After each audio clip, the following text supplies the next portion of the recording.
Is immigration, at its essence, a class issue? Have ordinary Britons been sold out and exploited by the ruling globalist class in the UK? That was a theme that Charlie Downs of Restore Britain kept returning to in his recent debate against Femi Oluwole on LBC. Well, corporations, big corporates were the ones who ultimately won out because, again, this global Britain narrative it was all about enriching those who already have wealth and assets. But it did also lead, you speak about blaming minorities. It's not about blaming, let me finish, Femi. Okay. It's not about blaming minorities arbitrarily. It's about looking at the immigration policies of the ruling class and looking at how they affect the well-being of ordinary people in this country. Hello, I'm Michael. This is Southern Realism, a channel about power, geopolitics, and decline. As a son of Nigerian immigrants, Oluwole defended mass migration as a positive good. Especially as I just pointed out, we need immigration. Despite the fact that 70% of the British public believes there are too many immigrants in the UK. And so, of course, if you are living in poverty and you see that there's not much to go around, the prospect of there being more people is going to feel daunting. However, if you look more globally at the situation and realize the wealth is in this country, it is simply hoarded at the top, you realize that the problem is not Mohammed down the street, it is not your Polish neighbor. The problem is that our country favors the rich. So people were wrong to be concerned. Femi Oluwole framed the issue primarily in racial terms, arguing that those who oppose mass migration are simply racist who irrationally hate brown and black people. So it's the rhetoric of not liking when you see black and brown faces on TV. That notion of even if you accept, and I've been saying this for 10 years, if you know that leaving the EU is going to make you poor, which everybody agrees that it has, if seeing a couple of Turkish barbers is enough to make you say, all right, we still need to keep doing this, that means you're willing to make yourself poorer so that you see less brown faces. That kind of rhetoric means you hate foreigners more than you love this country, which is the problem with people like you. Leaving the racialized language to one side, because I've not once said it's about brown faces or anything like that. If you want to talk to Sarah Poachin, talk to Sarah Poachin. What I'm saying is that it's totally legitimate for the people of this country to accept the fact that they will be poorer if that means that their country is, continues to exist. Well, that's the point Suki's making. If they have a country where their children are not a minority. This is a standard accusation leveled against those who oppose mass migration. It is common, and Oluwole is a skilled debater, but this assertion itself is not very interesting. Downs had a far more interesting point that Femi Oluwole ignored again and again and again throughout the debate, that mass immigration is a class issue. If you grow up in Luton and you haven't had many advantages in life and you've had quite a lot of disadvantages and you're white and working class, what are you allowed to do about this? What are you allowed to say about any of this?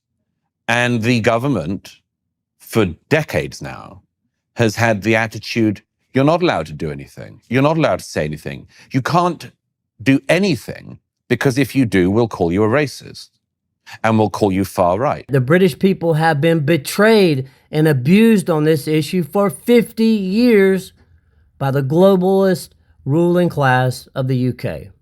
See, a large part of this conversation has been about immigration. The British people never voted for mass immigration and, in fact, voted against it at every opportunity for at least the last 50 years. And so the idea that it's a good thing for our country, which is the position you have been defending during this conversation, is itself anti-democratic. The ruling elites enact policies against the will of the people, policies which harm the people, and as the people realize the extent to which they have been betrayed, tension grows. Very predictably, we see the rise of parties like Restore Britain, the AFD, National Rally, and Vox. And of course, when this happens, defenders of the status quo globalist order, those such as Femi Oluwole, rush forward to insult and attack people like Charlie Downs, who point out how anti-democratic and exploitative the system truly is. It is the case. Again, it is the case that many people who do hate our way of life, who are not British in any real sense, have been given citizenship by a ruling class which the vast majority of the public do not believe in and oppose. It's an undemocratic and immoral policy. Other than the immigrants themselves, such as Oluwole's family, who benefits from mass migration? Big business gets cheap labor and more consumers. Party bosses get more votes. And who suffers? The working class Britons, whose wages go down because of the influx of foreign workers. It's everyday living. It's if we don't catch up now, when do we catch up? We need to make the stand now. Whatever how this ends, this dispute, whatever we gain, we'll be going on utility bills and more. So no one's coming out any winner in this.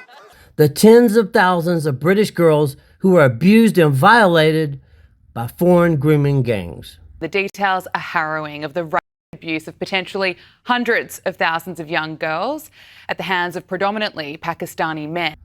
The British people as a whole, who increasingly find themselves living under policies that they never voted for and don't want. The fact is, if you bring in millions of people, many of whom are dependents, many of whom take more out of the system than they put in, the strain on public services is going to increase, and that's going to lead them to kind of grinding to a halt, which is what's happening. The elites benefit. The immigrants benefit. The ordinary British people suffer. And when the people speak out against this, they are ignored by the elites and called racist by the defenders of the status quo. I say, send them home! Send them home! This story plays out every single day in the UK and across the Western world, doesn't it? The question is, why does it continue year after year, despite decades of opposition from the people? Until people can answer this question honestly, the conflict between the ruling class and the British people will continue to grow. Have you thought about this issue?